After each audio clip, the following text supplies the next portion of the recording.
bermula Januari 2027 Datuk Seri, di daerah Jempol akan ada sebuah tabika Smart Classroom yang menggunakan teknologi dan juga sebuah tabika untuk anak-anak autism bermula Januari 2027.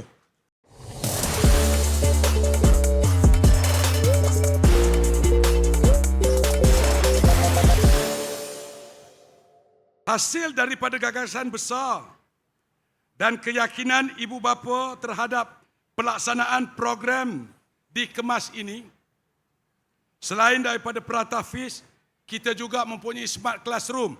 InsyaAllah bermula Januari 2027 Datuk Seri, di daerah Jempol akan ada sebuah tabika Smart Classroom yang menggunakan teknologi dan juga sebuah tabika untuk anak-anak autism bermula Januari 2027. Ini adalah merupakan perluasan program yang disarankan oleh Yang Amat Berhormat Datuk Seri Dr. Ahmad Zahid Hamidi.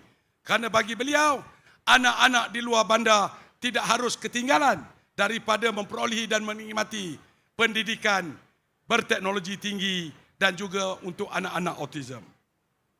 Yang Amat Berhormat Datuk Seri, suka saya nak kongsikan bersama-sama dengan orang di Palong, di Jempol ini, berdasarkan gagasan besar yang telah digariskan oleh Yang Amat Berhormat Datuk Seri Dr. Ahmad Zahid Hamidi.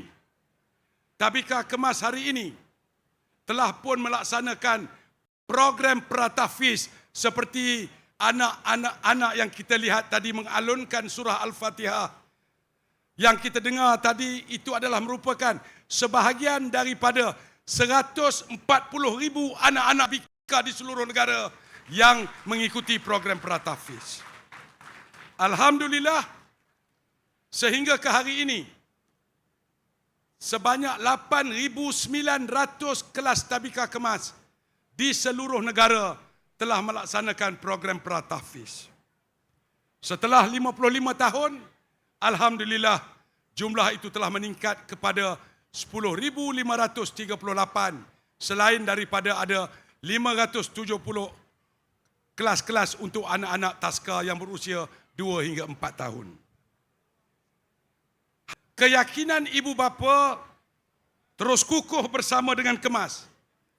Buat pengetahuan semua, pendaftaran untuk anak-anak memasuki tabika Kemas pada tahun hadapan sehingga kini telah mencecah seramai 214,577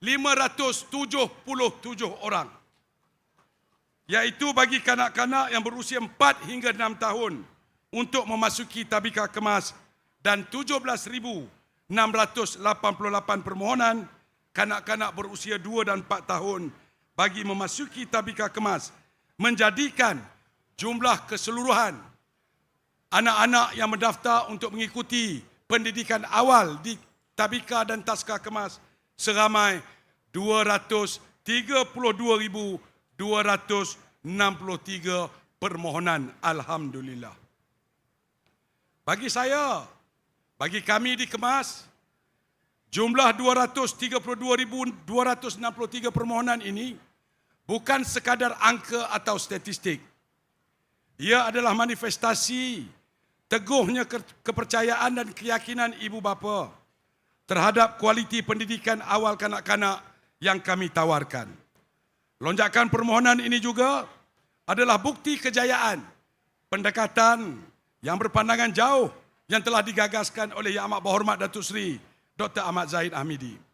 Pengenalan modul Pratafis dan Smart Classroom jelas menjadi nilai tambah yang sangat dicari oleh ibu bapa hari ini, kerana seperti yang sering ditekankan oleh Yang Amat Berhormat Datuk Seri sendiri, Kemas harus menjadi wadah untuk membentuk keseimbangan di antara pembentukan rohani melalui nilai keagamaan dan kelengkapan kemahiran masa depan berteraskan teknologi bagi anak-anak seawal usia.